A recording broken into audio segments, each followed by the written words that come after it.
Je commencerai par le point crucial de madame qui m'a précédé.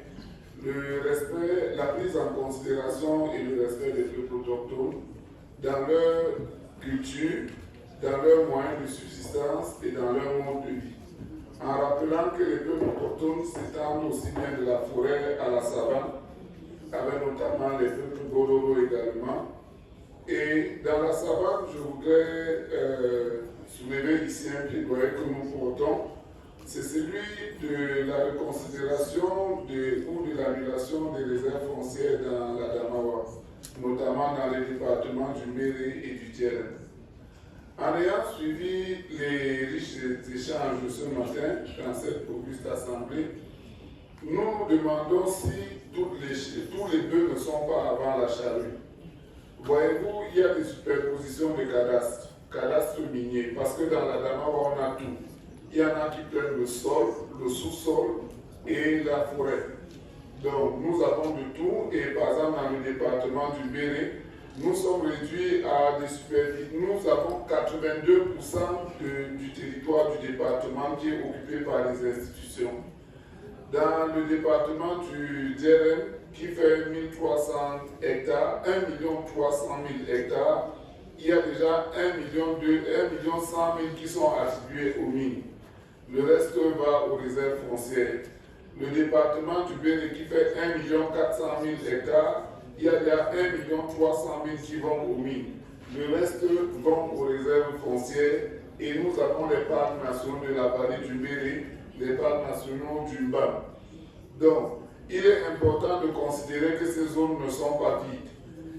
Nous avons lui dit que dans le Djeren, l'indemnisation est à charge zéro parce que les populations sont revenues dans les zones délimitées.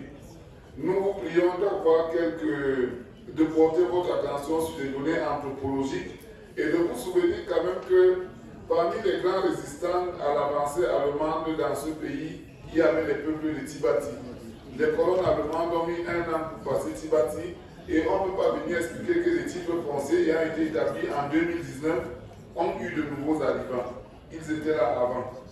Et nous voulons dire, relever enfin pour sortir, nous avons 2 modèles agricoles dans le pays.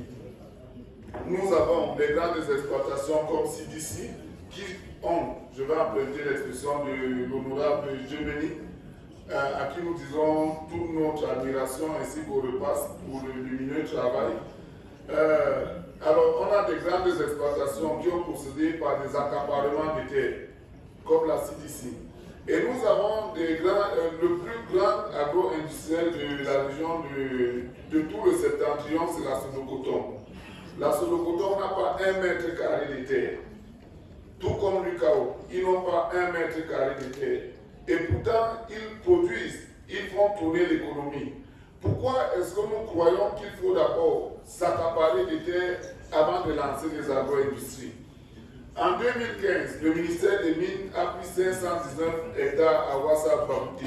Jusqu'à présent, il n'y a rien. Ils ont promis un agropole, il n'y a rien. Les réserves foncières actuellement ne créent que du stress pour les populations camerounaises. Parce que dans l'arrondissement de Di, qui est titré à 87%, couvrant 63 villages, il n'y a plus d'autochtones, il n'y a plus de villages, il n'y a plus rien, puisque le titre foncier se trouve au Minka. Et nous ne pouvons plus nous-mêmes investir et nous attendons des hypothétiques investisseurs.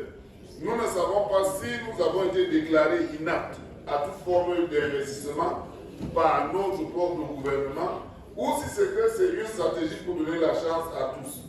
Si c'est une stratégie pour donner la chance à tous, nous revendiquons notre droit à avoir la chance à contribuer à l'émergence du Cameroun.